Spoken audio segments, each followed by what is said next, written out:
Olá pessoal, bem-vindos de volta ao meu canal do YouTube Curte Mendonça, que já passou de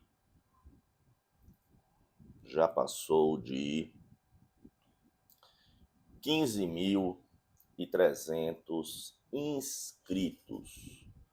Aqui, pessoal, são poucos vídeos, algumas dezenas, especificamente sobre narcisismo maligno.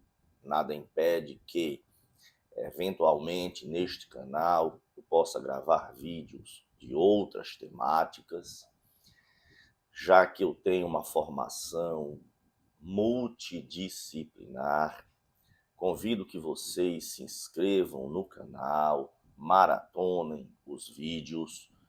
Vocês vão ver vídeos curtos, vídeos longos, vídeos mais esmiuçados. E aí você vai tendo oportunidade de ter uma visão mais ampla e abrangente da dinâmica de expoliação dos perversos dissimulados que vivem entre nós, que são os narcisistas malignos. O vídeo de hoje é intitulado Obstáculos para a libertação da vítima. Narcisismo, obstáculos para a libertação da vítima. Quem não me conhece ainda, eu sou Curte Mendonça, sou neurocirurgião, sou processualista civil, sou neuropsicanalista, especialista no puro mal, o narcisismo maligno, e autor deste livro Guia de Sobrevivência para Vítimas de Narcisistas Malignos, que há 3 anos permanece em primeiro lugar na categoria de abuso sexual na Amazon.com.br. Se você quiser adquirir o livro, entra na Amazon.com.br, é só digitar o meu nome ou o nome do livro. Lá existem as versões digital e física. Quem quiser marcar consulta ou consultoria online, tanto na parte de telemedicina, neurologia, neurocirurgia, na questão psicoemocional, relações disfuncionais, perversas, espoliadoras. Eu sou neuropsicanalista e especialista nesta temática, bem como para um aconselhamento jurídico. Eu sou processualista civil. É só passar uma mensagem para o e-mail e o WhatsApp que estão na descrição do vídeo, no primeiro comentário fixado e no próprio vídeo. O tema de hoje é um tema muito importante no processo de montar estratégias para a libertação de uma pessoa enredada ou sequelada por uma relação assimétrica, espoliadora, consumidora, que é a relação narcisista. Todas as pessoas que convivem na intimidade com os narcisistas malignos, que são os perversos dissimulados entre nós, são pessoas que têm uma perversão moral, um distúrbio de caráter, e vivem com um modo de funcionar em que essas pessoas se acham com direito e privilégio ilimitados e se acham no direito de usar as pessoas do seu círculo próximo como objetos, como aparelhos, como aduladores ou marionetes. E todas as pessoas que convivem na intimidade com um ser espoliador, sugador, que é um narcisista maligno, essas pessoas vão sendo exauridas, drenadas, vão ficando enredadas e vão surgindo sequelas em vários campos. Já já nós explicaremos melhor. Então, quando o paciente chega até nós, no nosso suporte online, nós fazemos isso há muitos anos, e a procura tem se mantido crescendo exponencialmente, graças aos bons resultados que temos conseguido no desenredamento e na superação das sequelas.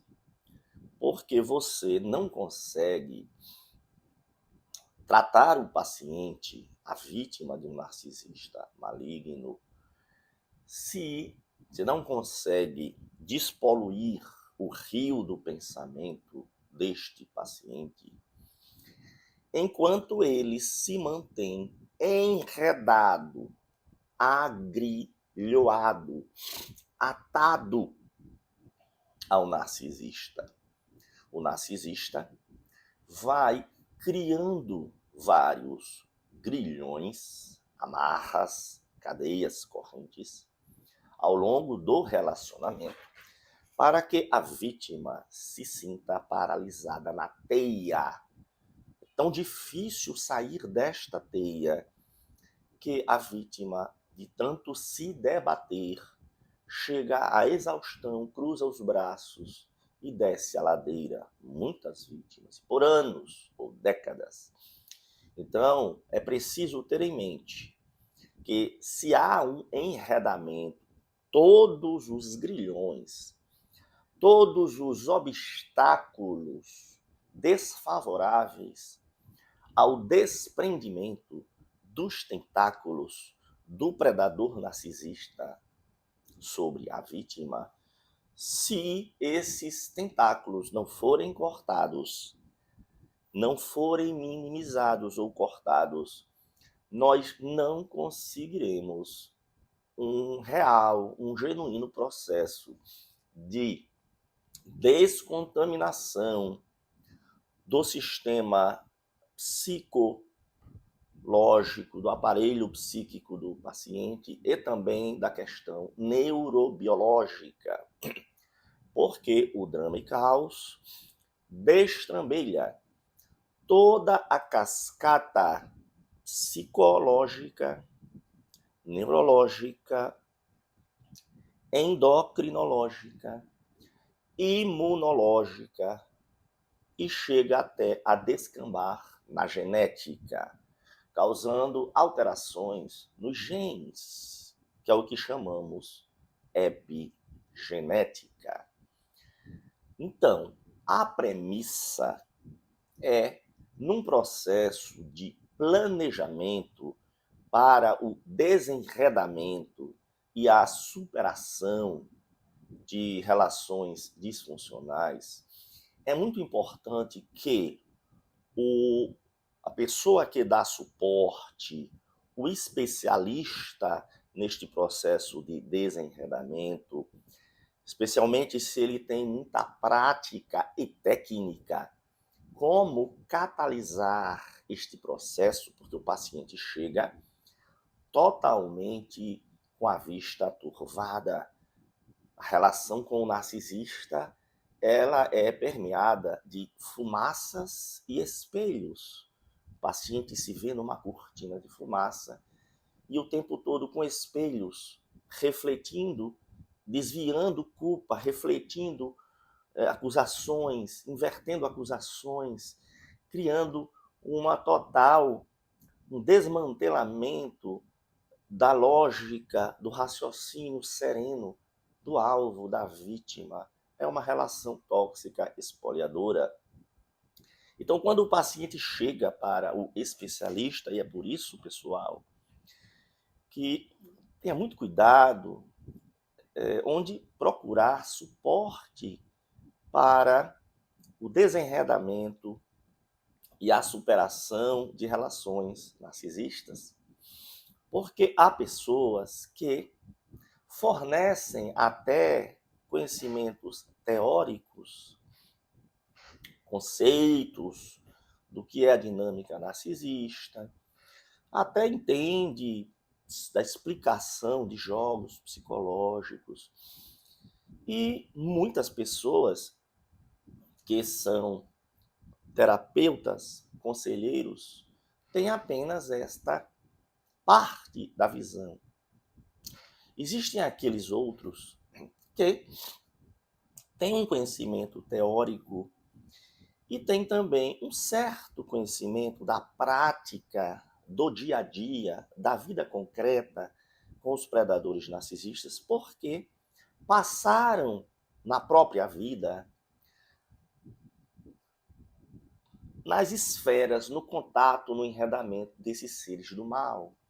Então são pessoas que foram tocadas pelo toque escaldante do puro mal, mas são pessoas que ficam limitadas na perspectiva a dar as noções teóricas, contar casos práticos, anedóticos, ou seja, o caso da vida deste conselheiro, tá? Ou de uma outra pessoa que ela conheceu e supostamente ajudou, mas a esmagadora maioria desses conselheiros, terapeutas e profissionais, digo isso porque eu recebo toda semana pacientes que chegam até mim, que já vinham há meses ou anos tratando com terapeutas, profissionais de saúde mental e outros tipos de conselheiros, que agora só o que tem são conselheiros sob várias denominações. Eu recebo toda semana novos pacientes que, quando eu vejo que esses pacientes já vinham há meses ou anos com um conselheiro basicamente remexendo conceitos, contando as suas experiências nas interações com seres perversos, trocando experiências com o paciente, mas tem zero de técnica. Zero de técnica. Técnica como? E o que é que nós vamos fazer com isto? A teoria e as experiências práticas. Mas o paciente chega para nós querendo que o especialista, por isso que tem que ser um especialista, tenha uma técnica. Como eu faço, doutor Curti, para me libertar? Então, um erro estratégico que paralisa por muito tempo, cometido por profissionais de saúde mental, é exatamente não ter técnica, não ter inclusive a visão de que é preciso mapear os obstáculos para a libertação da vítima. Não é só conversando, não é só uma troca de palavras que será suficiente para desenredar e expurgar a contaminação no rio do pensamento e desativar os circuitos da hipervigilância e de uma série de dependências bioquímicas que surgem no processo de adestramento e drama e caos de convivência com o narcisista.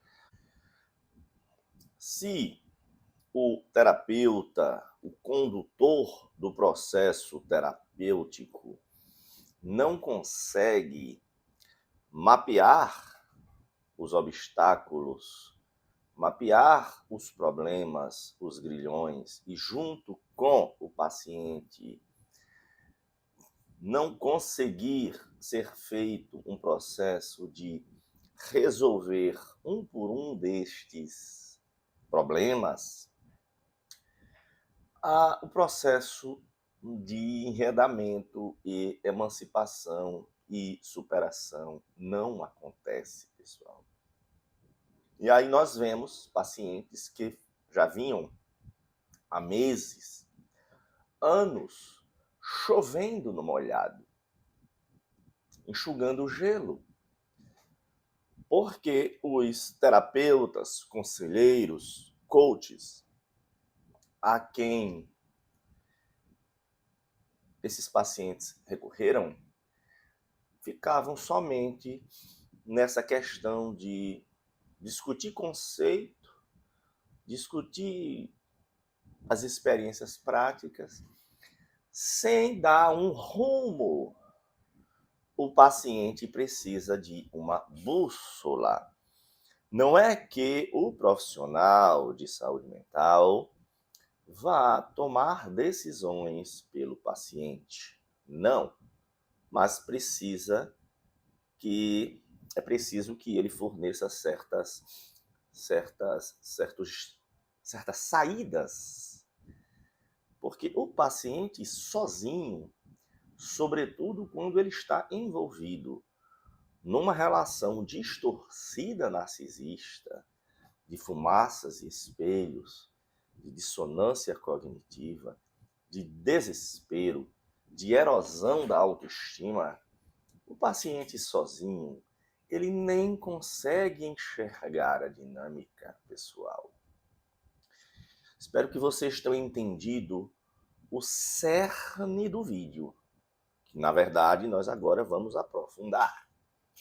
Este é um vídeo mais analítico, ele não é um vídeo sintético, mas aqui no canal nós temos vídeos bem cirúrgicos, bem pontuais, e temos vídeos sintéticos maiores e temos vídeos analíticos. Esse é um vídeo mais analítico, ok? Aqui tem para todos os gostos. Falar da questão, o título do vídeo é Narcisismo, obstáculos para a libertação da vítima.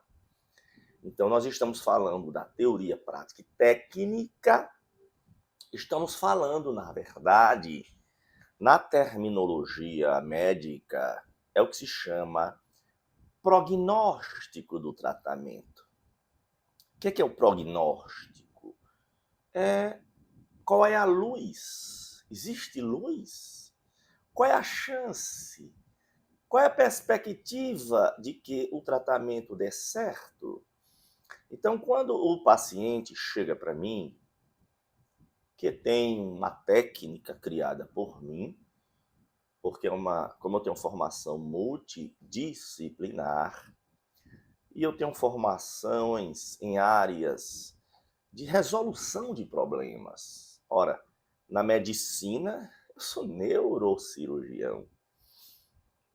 É um resolvedor de problemas.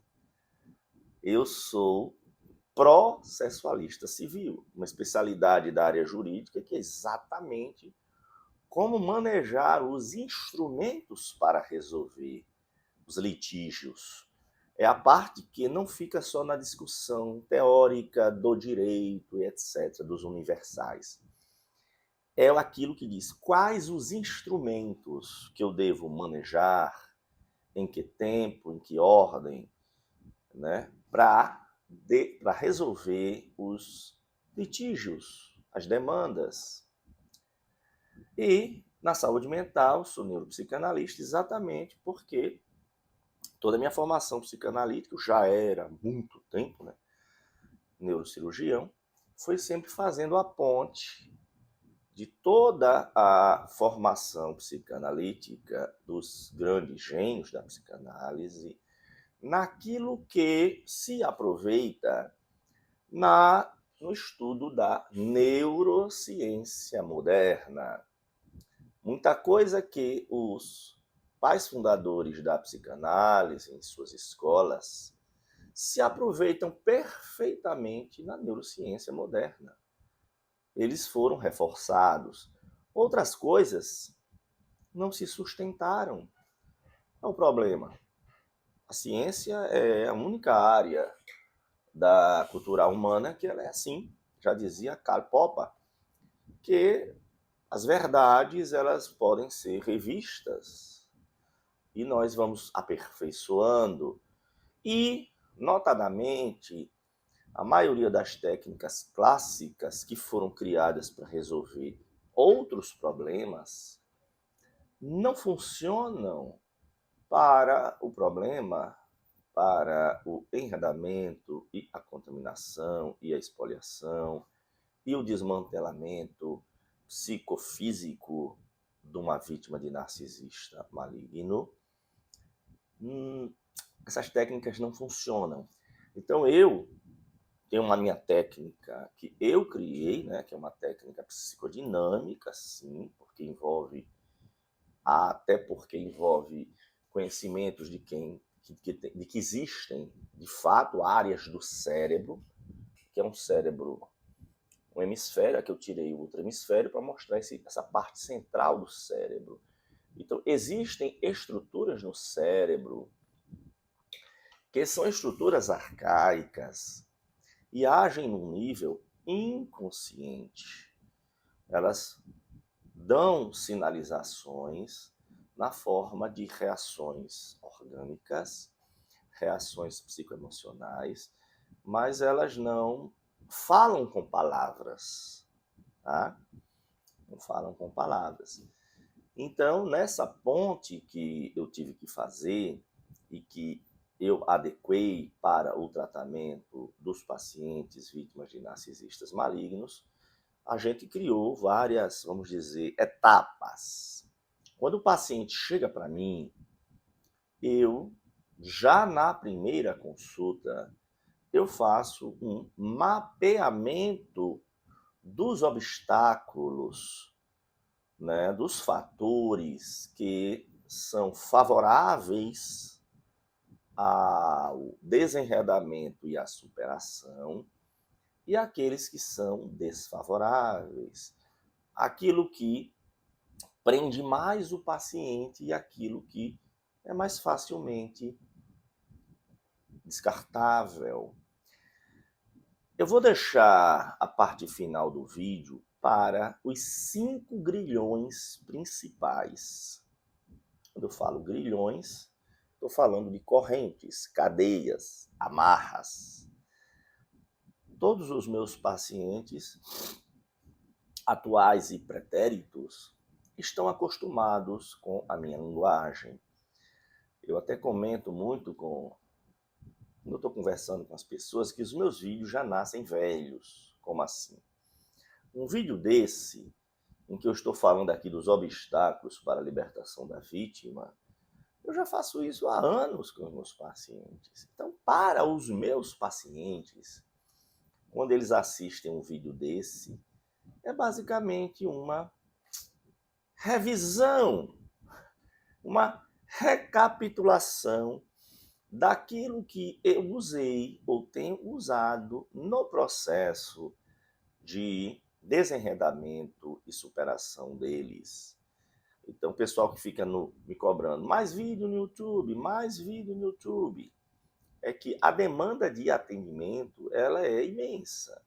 E como eu priorizo o atendimento médico, psicoemocional, jurídico, eu priorizo isso, não dou conta de tudo, aí fica menos tempo, né? Sobra menos tempo para os vídeos. Mas eu prometo que estamos nos organizando para que os vídeos se tornem, vamos dizer, menos espaçados, porque o nosso canal tem lá 60 e poucos vídeos. Só aqui em roteiros de temas eu tenho 36 temas. 36 roteiros. Por isso que estamos gravando este hoje, menos um da nossa lista. Então, quando o paciente chega para mim, eu tenho que fazer logo o mapeamento do prognóstico do caso do paciente.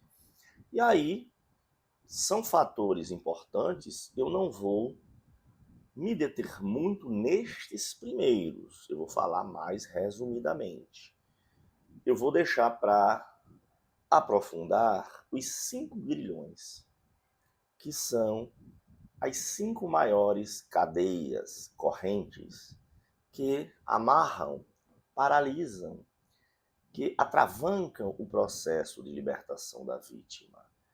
Mas, como prévia, a primeira coisa que nós temos que saber ao abordar o caso prático do paciente que nos procura no mar emocional, totalmente atordoado, desesperado, querendo fugir da vida, fugir do lugar, fugir de tudo, abrir mão de tudo. O paciente chega para nós totalmente chacoalhado, desesperado, se batendo, se contorcendo num desespero grande.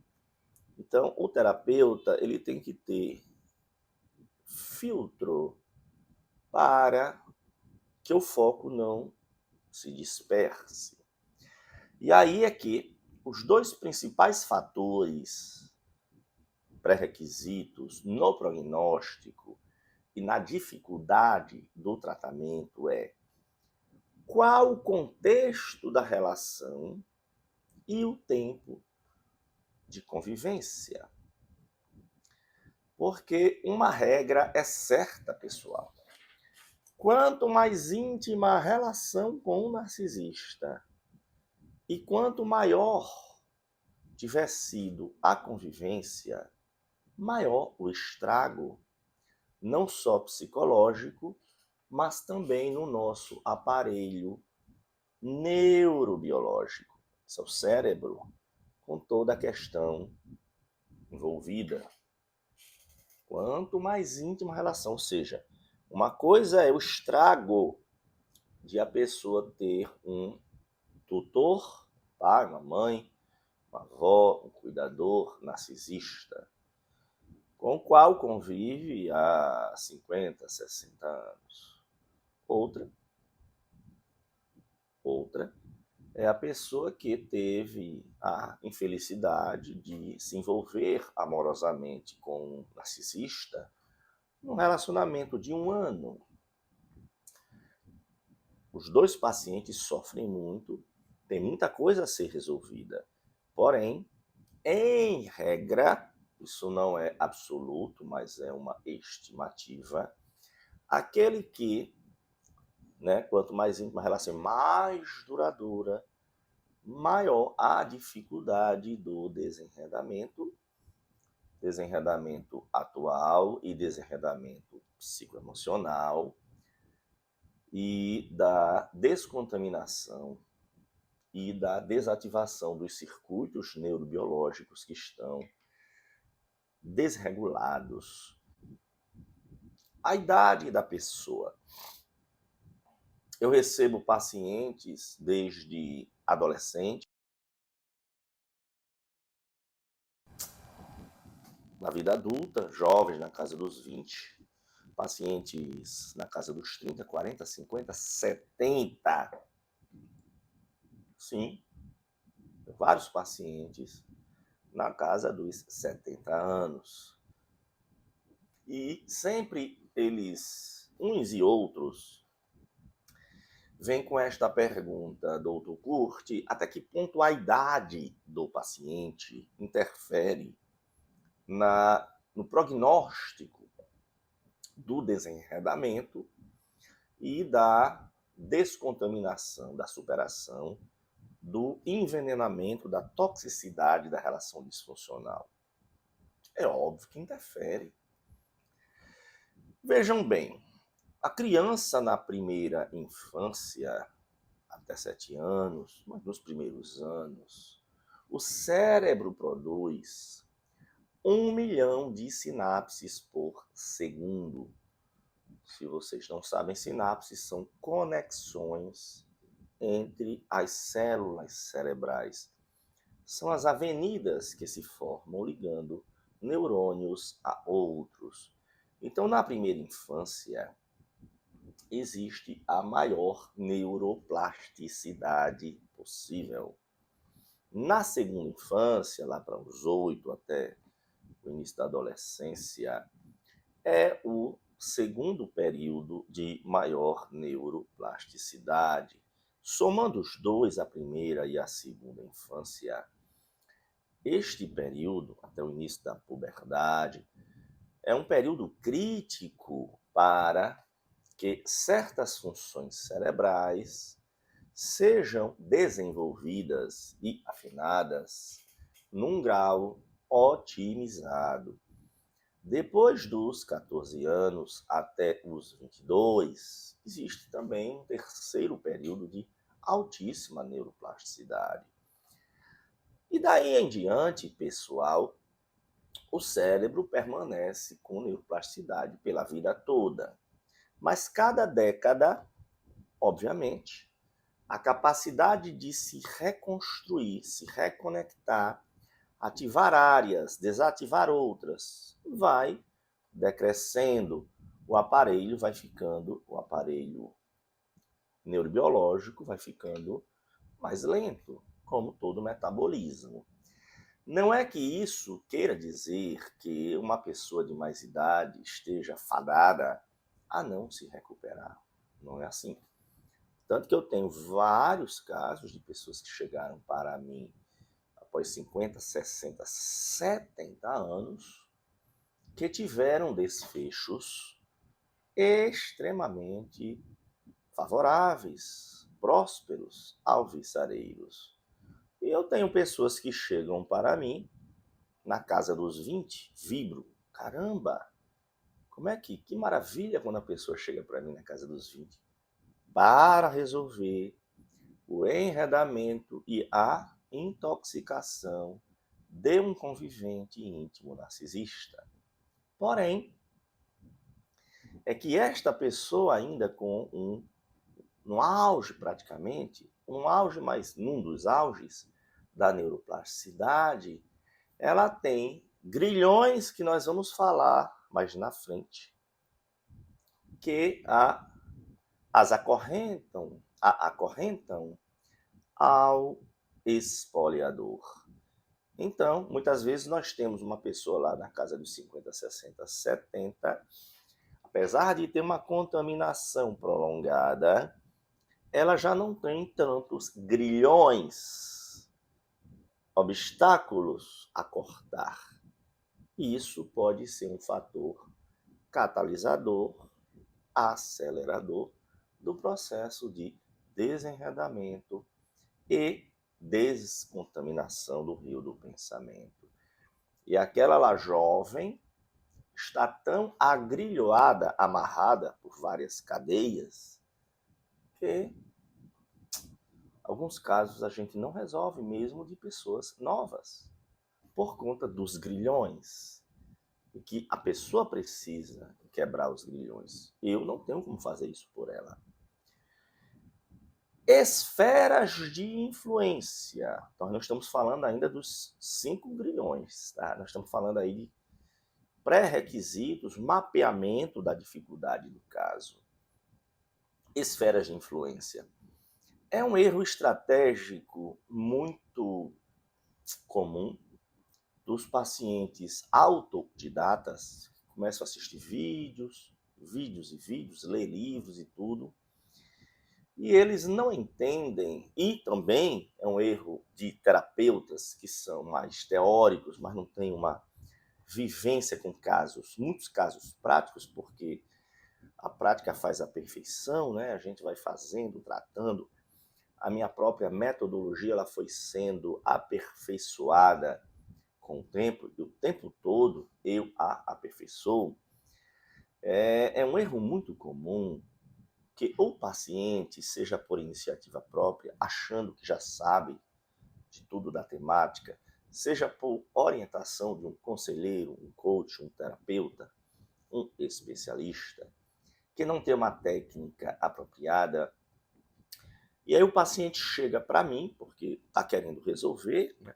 E me achou por indicação de alguém, e eu vejo que ela, apesar de estar há tempo tentando se afastar do elemento perturbador, pode ser um pai, uma mãe narcisista, um irmão narcisista, um chefe narcisista, um colega de religião, um ex-parceiro amoroso afetivo.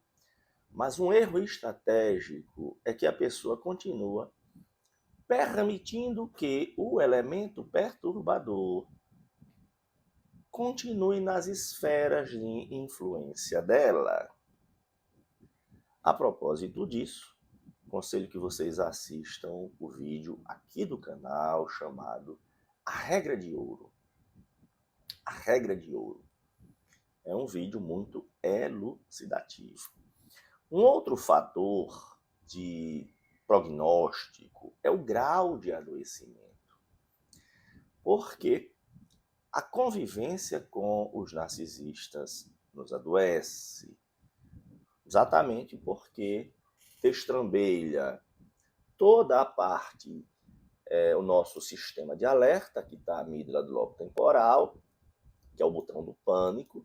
Daqui dispara toda, desarranja a questão do hipotálamo, que é o controlador dos hormônios, ok?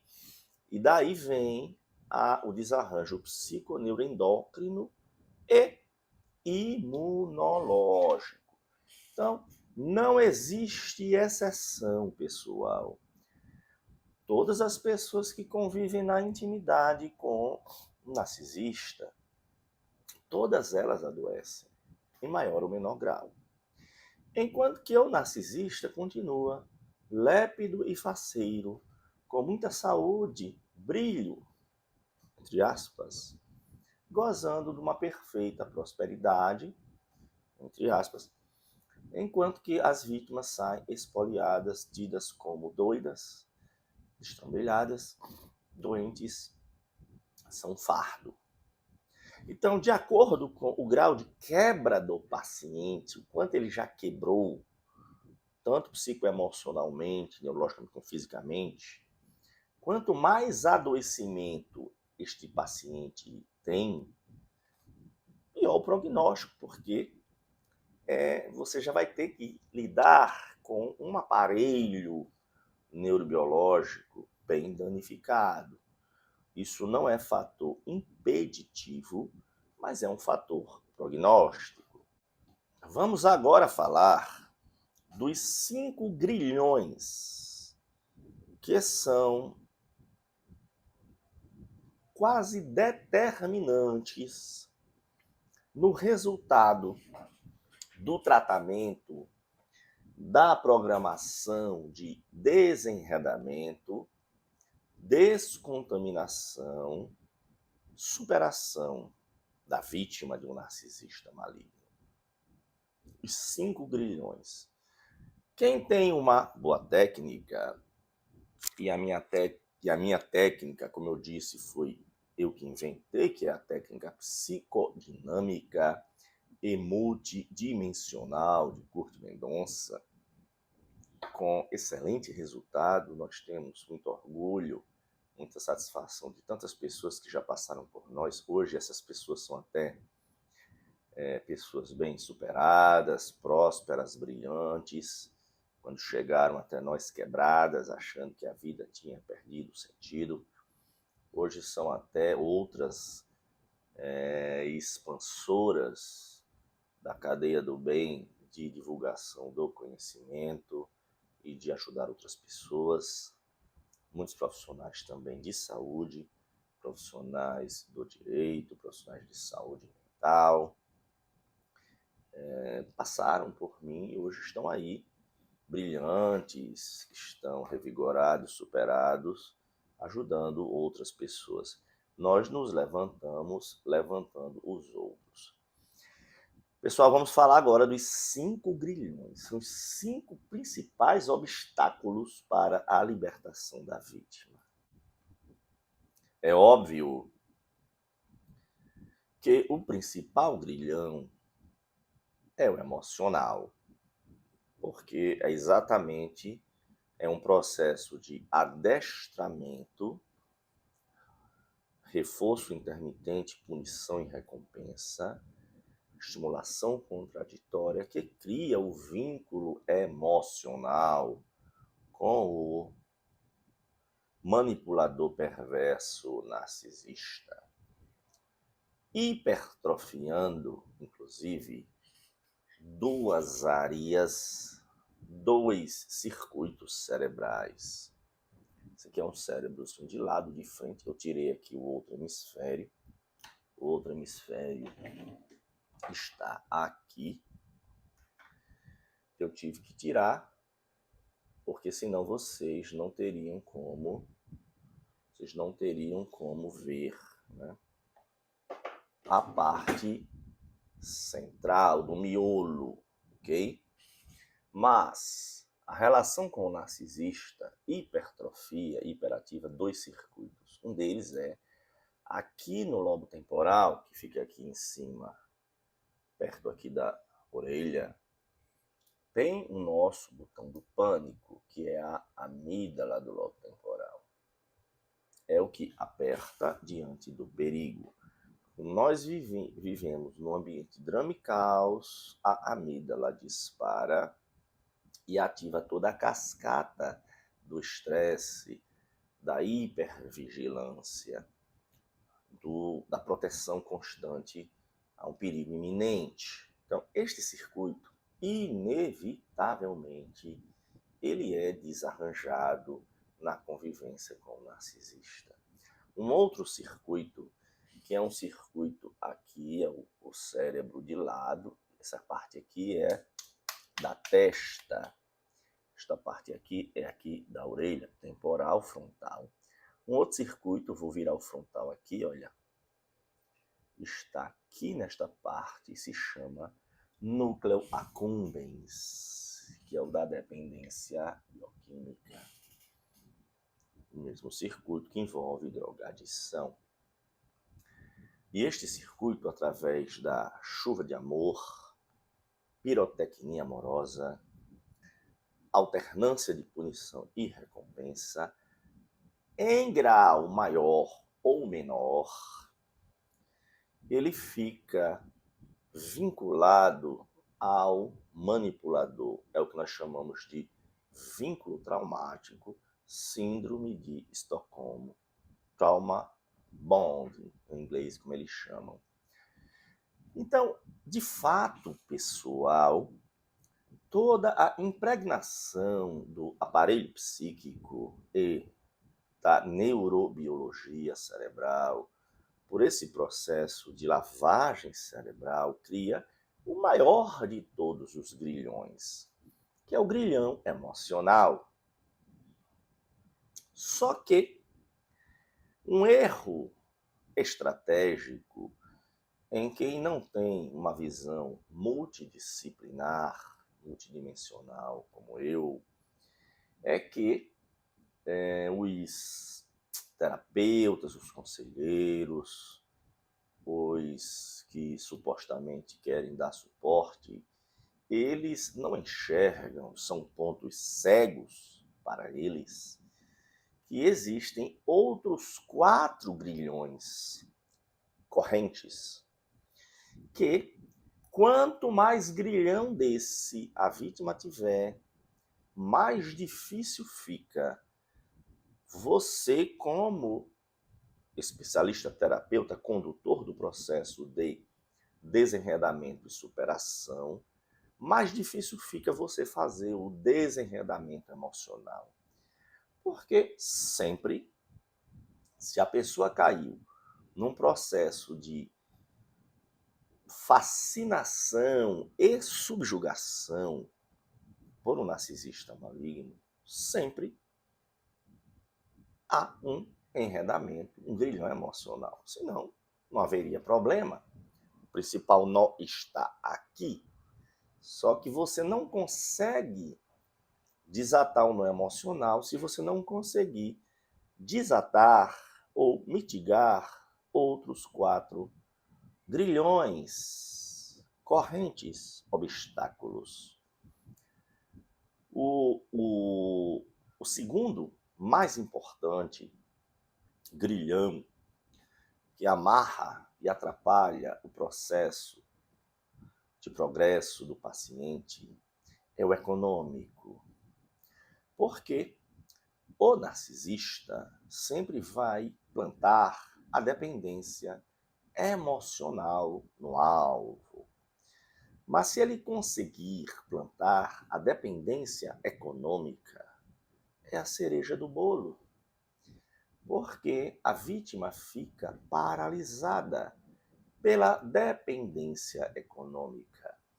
Então, toda vítima de narcisista, seja na família originária, pai, mãe, irmão, avó, tia, família secundária, casamento, filhos, trabalho, ambiente, os outros, enquanto ela mantiver, ela tiver esta dependência econômica, se não houver uma estratégia de emancipação econômica, nem que seja no médio ou longo prazo, não há jeito, pessoal.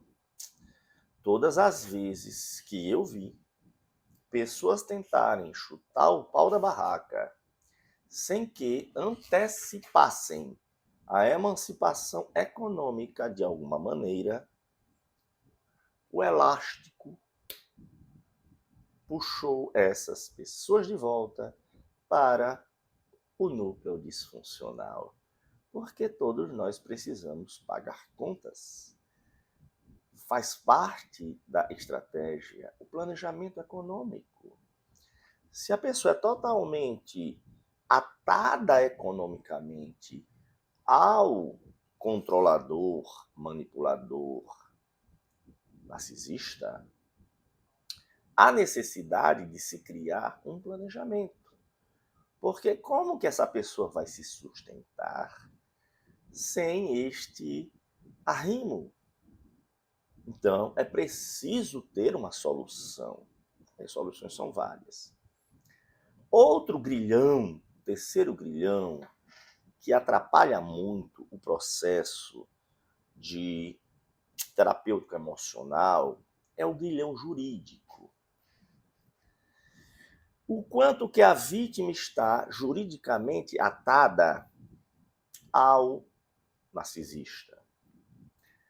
Existem propriedades em comum no nome de um e do outro, contas em comum no nome de um e do outro, tudo no nome de um, quando na verdade a propriedade é comum, filhos que são vínculos jurídicos, mesmo que a pessoa se divorcie do narcisista, não existe divórcio de filho, então o filho sempre é um vínculo jurídico, heranças, inventários, vínculos jurídicos, sociedades em comum.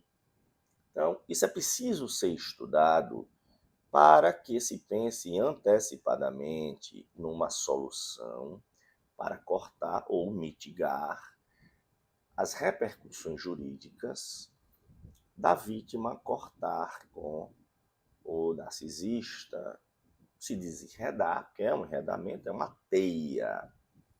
Um outro grilhão que é muito forte e as pessoas não valorizam, não enfatizam, é o grilhão religioso.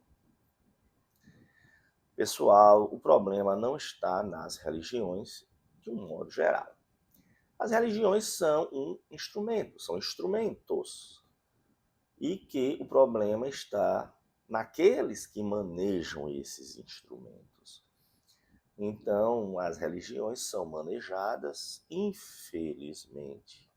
Além de haver muitas pessoas boas, de boa fé, mas as religiões organizadas com um clero, com uma hierarquia, elas são uma um imã atraindo narcisistas em busca de holofotes, poder e controle.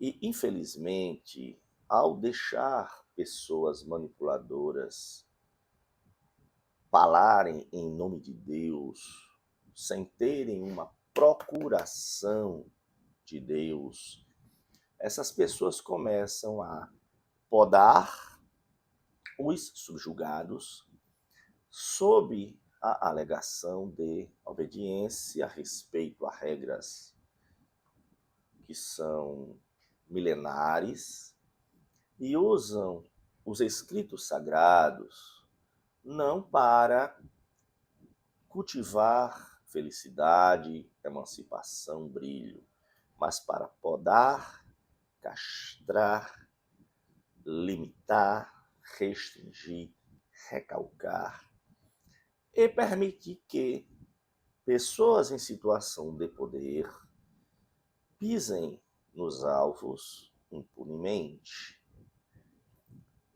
Então, enquanto o alvo, a pessoa, ainda tem um grilhão religioso muito forte, ela ainda não sabe distinguir que mesmo aqueles referenciais religiosos dela, humanos, não são procuradores de Deus. Cadê a procuração? Outorgante. Eu, Deus, outorgado. Fulano. Poderes. Pode falar tudo em meu nome e fazer tudo que eu endosso. Eles não são procuradores de Deus.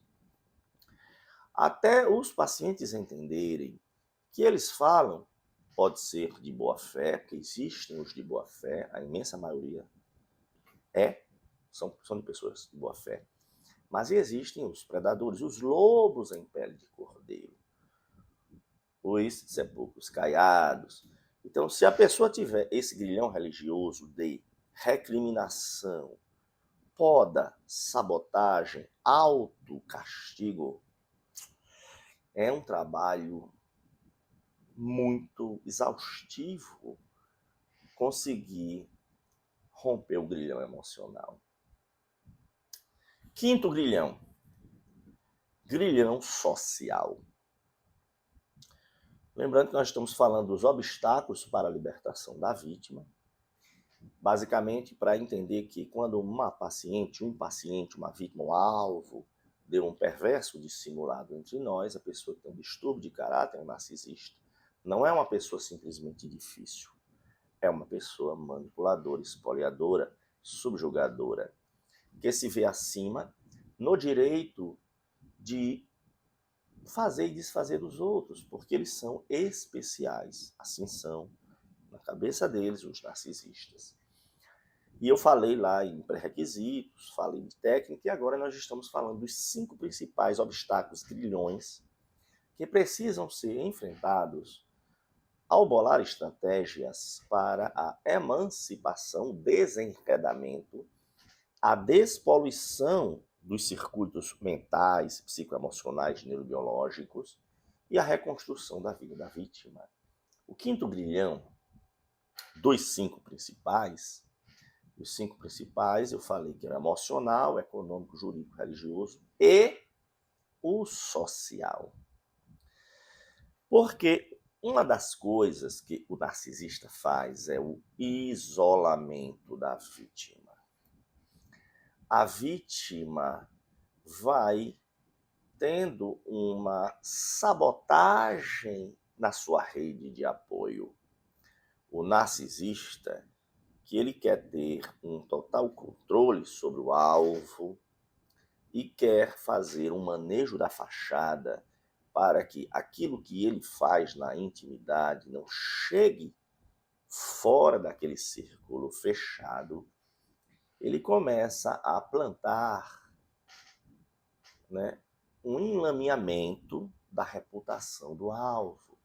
Começa a comentar com amigos, familiares, líderes religiosos, o quanto que o alvo é desajustado, o quanto que é uma pessoa desequilibrada, o quanto que é uma pessoa intransigente, o quanto que é uma pessoa doente mental, o quanto que é uma pessoa egoísta, o quanto que ele, o narcisista, falando para o entorno dele e da vítima, o quanto que ele se sacrifica para fazer dar certo aquela relação, porém, o alvo apontado como vilão pelas palavras perversas do narcisista. E ao passo que a vítima só atrapalha, o narcisista posando de filantropo, compreensivo, mártir. A pessoa, dada os sacrifícios, não sabe mais o que fazer para consertar esse relacionamento, porque o alvo é muito problemático. Tudo mentira. Resumindo, através do enlameamento da reputação, triangulação, criando intriga, contando mentiras de A para B, de B para A, todo mundo vai passar a ver o alvo, a vítima, como uma pessoa realmente a ser evitada. E com isso, a vítima vê toda a sua rede de apoio fenecer, desaparecer. Até os familiares, amigos, colegas, originalmente da vítima, passam a comprar a versão difamatória do narcisista, porque o narcisista tem como principal arma as palavras. E os mais perigosos são aqueles que falam suave e sob um manto de cuidado. O truculento, o troglodita, já chama a atenção. São perigosos, mas os mais perigosos são os mais dissimulados, os que posam de vítimas, de pessoas compreensivas, de pessoas que têm feito tudo e além para salvar a relação com a filha, com o filho, com o marido, com a esposa, com o irmão. E este alvo não acha, nunca vê nada como suficiente. É tudo inversão. Eu falei no início que a convivência com o narcisista é permeada de fumaças e espelhos. Ele inverte, reflete, projeta tudo nos outros. Com isso, a vítima fica isolada, totalmente isolada. Ela não tem rede de apoio.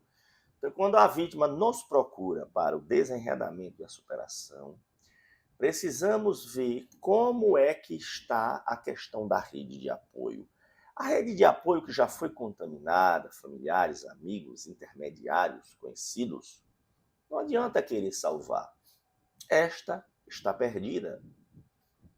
Então é preciso que a vítima venha a reconhecer que nada do que ela venha a dizer ou fazer vai conseguir mudar a visão desta rede de apoio contaminada, que já não é uma rede de apoio dela, e sim do narcisista. Se ela for querer empreender uma batalha para mudar a visão dessas pessoas sobre ela, o desgaste é imenso. O tiro sai pela culatra, mais reativa o circuito da hipervigilância, o circuito do estresse, da parte da tempestade emocional, e mais difícil fica o trabalho de libertação do grilhão emocional.